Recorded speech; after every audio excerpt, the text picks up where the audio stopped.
My name is Tamara, and I guess you could say I'm a widow. It's been a year since my husband passed away. It's a title I never thought I'd have, but life has a funny way of changing things when you least expect it.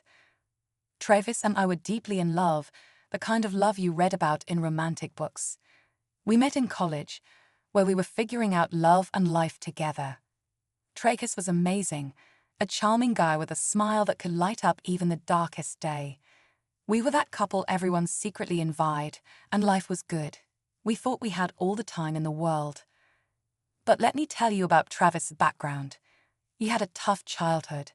His dad passed away when he was just a little boy, leaving a hole in his heart that never quite healed. His mom, Carolina, was something else, and I mean that in the worst way. Instead of being there for Travis when he needed her, she was off chasing her own love stories. Travis was practically invisible to her. Carolina remarried a wealthy man named Frederic, who lived in a completely different world. She cut ties with Travis like he was nothing, focusing only on her new husband's money and the fancy life they had. Frederic bought her a house, cars, and many other things, and she acted like Travis was just a nuisance. It was heartbreaking to see Travis struggle with her indifference. When Travis proposed to me, our life was stable and secure. It seemed like the perfect time to share the news with his mom, hoping it might help heal their broken relationship. So we went to her fancy mansion, full of hope. But when we got there, she couldn't have cared less. It was like Travis was a stranger to her. She barely acknowledged us, let alone our big news. It was clear she didn't care about us at all. That visit was eye-opening. When we stood at her doorstep, her coldness was shocking. "Hey Mom, it's me. It's been a while," Travis said. "Oh, Travis, why are you here? And who is this?" Carolina replied. "This is Tamara, Mom, my fiancé. Nice to finally meet you, Carolina." "I've heard a lot about you," I said. "Fiancé, huh? You're engaged, and that's why you're bothering me?" Carolina asked. "Mom, we thought you'd want to know." "I've missed you," Travis said. "Missed me, Travis? It's been years." "I've moved on," Carolina replied coldly. "Mom, please just listen. We're getting married soon, and we'd love for you to be part of our lives. We live just half an hour away," Travis pleaded. "Rebuild what exactly, Travis? I'm busy. I have a new family and a new life. I don't need reminders of my past," she snapped. "We're not trying to remind you of anything, Carolina. We just thought you should know about our wedding plans," I added. "Wedding plans? How quaint. But I've got plans of my own, plans that don't involve you or Travis." "I'm sorry, kid," she said dismissively.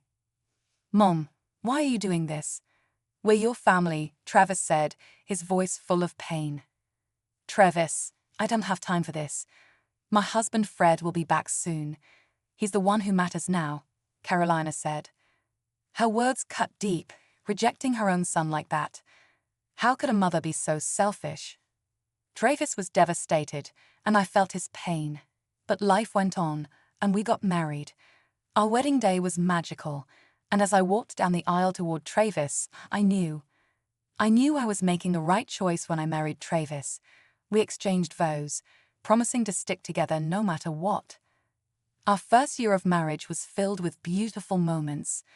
We lived in a cozy little apartment that we rented while saving up for a house. It was just the two of us, so the apartment seemed perfect. Travis was the most loving and caring husband. He would surprise me with breakfast in bed, and every day felt special. We created little routines together, lazy Sunday mornings with pancakes and cuddles, and adventurous Saturday nights trying out new restaurants. Travis always remembered the little things, like how I liked my coffee and my favorite flower. We talked about our dreams, our future, and how we wanted to build a family together. Our first wedding anniversary was supposed to be a magical evening. I went all out with scented candles, flowers, everything. I was just waiting for Travis to come home from work so we could enjoy a fancy meal and toast to our love. But life had other plans. Instead of Travis, the phone rang, and it wasn't good news. It was the police. telling me that Travis had been in a car accident on his way home. All those romantic plans, all the effort I put into making the evening special, it all fell apart. The dinner sat there, growing cold, while I rushed to the hospital with my heart full of fear. I paced the hospital corridors, praying that Travis would be okay. But the doctors gave me the heartbreaking news. There was nothing they could do. They said he had a day or two left at most. It was a gut-wrenching moment. They told me I could go in and talk to him one last time. When I entered his room, I was overwhelmed with emotion. We held hands, tears streaming down our faces. It was all in God's hands now, and I clung to the hope that a miracle might save him. Tamara, I don't know if I'm going to make it, baby, Travis said, his voice weak.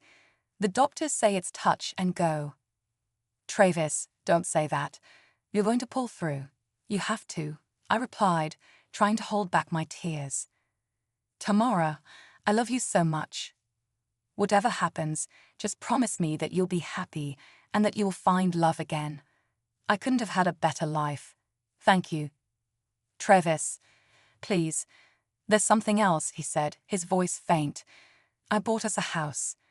It was meant to be our anniversary gift. It's a really nice one, in a great neighborhood, right next to my mom's place. I held on to some hope, I guess. I thought maybe if I was close to her, she might let me be part of her life again. I'm sorry, I feel like a fool now. Oh, honey, don't be sorry. You tried. The house is yours now. You're the owner. Do whatever feels right. I understand if you don't want a daily reminder of my mom, so you can sell it or live there. It's up to you. Travis, you're not going anywhere, I said, clutching his hand tightly as tears streamed down my face. I knew I had to make the painful call to Carolina. After all, Travis was her son, and the doctors had made it clear that he didn't have much time left, maybe just a day or two. I dialed her number, dreading the conversation. Carolina, it's Tamara, Travis's wife. I need to talk to you about Travis.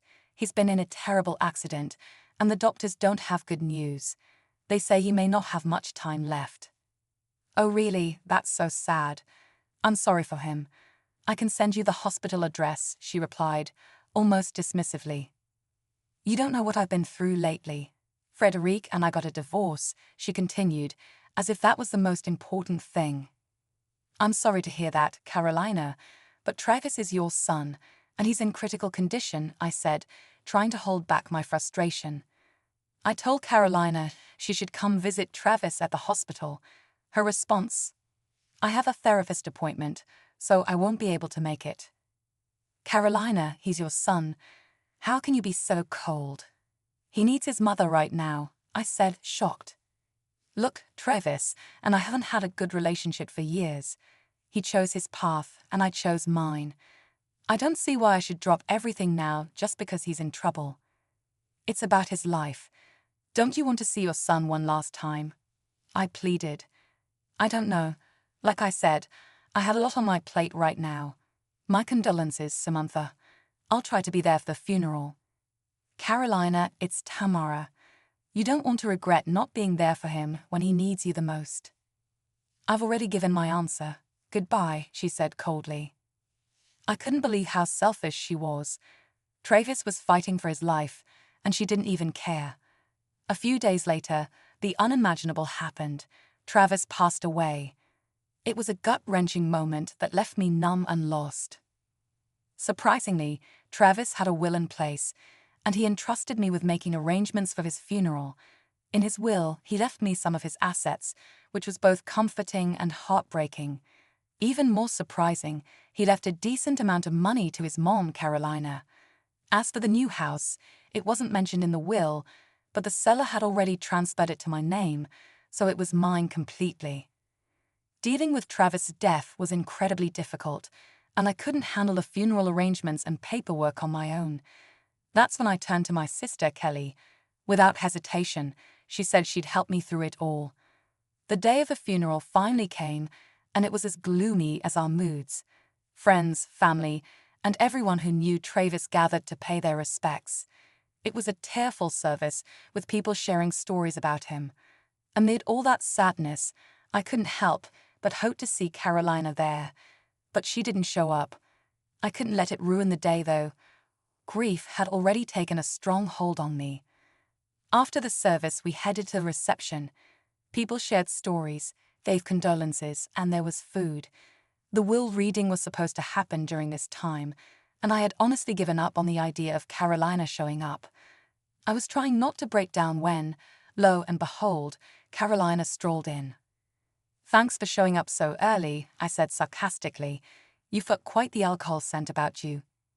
"Just a few drinks with a possible future flame," she replied casually. "Seriously, you missed your son's funeral service for that." "Oh, come on, sweetie.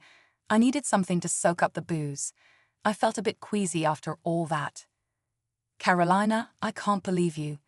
You couldn't be bothered to show up for Travis' funeral, and now you're here drunk for the will reading." "Honey, I don't do funerals. They're such a downer. But I'm here for the important stuff," she winked at me. I couldn't believe the nerve of this woman. Despite Carolina's outrageous behavior, it was time for the will reading, so I gathered everyone around. As the executor, I took a deep breath and began reading Travis' will. The room was filled with hushed anticipation, and Carolina seemed particularly eager. "Ladies and gentlemen, as the executor of Travis' will, I'm here to carry out his final wishes. Travis left behind some assets and his thoughts on how they should be distributed. Additionally, Travis allocated a separate account for his mother, Carolina. In it, he left a sum of $5,000. $5,000? That's all he left for me? Travis, my boy, you truly were a poor soul, a loser even in death," Carolina sneered. Everyone was shocked by her cruel comments. "Carolina, this is not the time or place for such remarks. Travis had his reasons for what he chose to leave behind," I said firmly. "Seriously? Was he even a lawyer or just pretending? I can't believe he didn't have any property or savings and only had that little bit stashed away. It's like he was good for nothing. Looks like the poor guy died from poverty." "You're clearly drunk, Carolina. You should leave," I said, my patience wearing thin. "Oh, you bet I should leave. He was a lousy excuse for a son, and I don't want anything to do with him," she said as she stormed out. As the hours went by, I couldn't shake the memory of that messed up day. Carolina's heartless act at Travis will reading still stung like a bad hangover. My sister Kelly came over, and we both vented our frustration and sorrow about Carolina, who had shown no decency for her own flesh and blood. Time moved on, and I started thinking about the house Travis had bought for us. The idea of living next door to Carolina was unbearable. I couldn't stomach the thought. So, I decided to take matters into my own hands. I got in touch with the real estate agent who had been dealing with Travis's house purchase. Luckily, Travis hadn't completed all the paperwork before he passed away, so with the agent's help, I finally took the keys to the house. It was a bittersweet moment, knowing this was supposed to be our new home, but it was also a painful reminder that Travis was gone. One day, I gathered the courage to visit the house. As I walked up the driveway, emotions hit me hard. It wasn't just a house.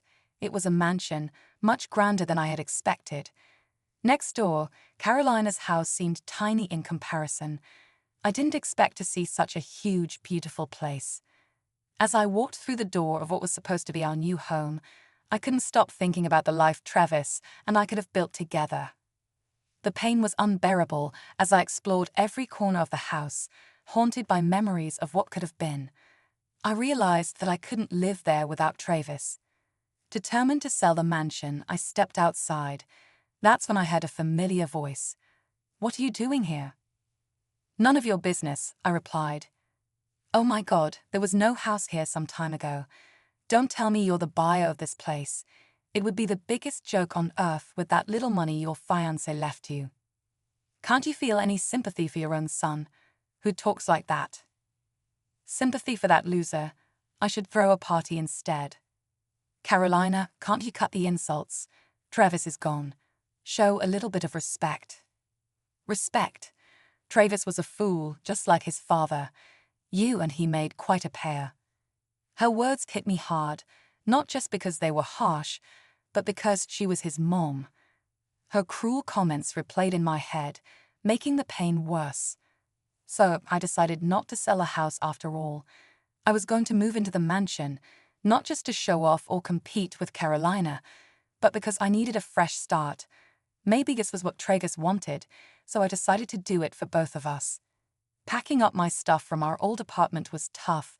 Everything had a memory attached to it, a piece of Travis.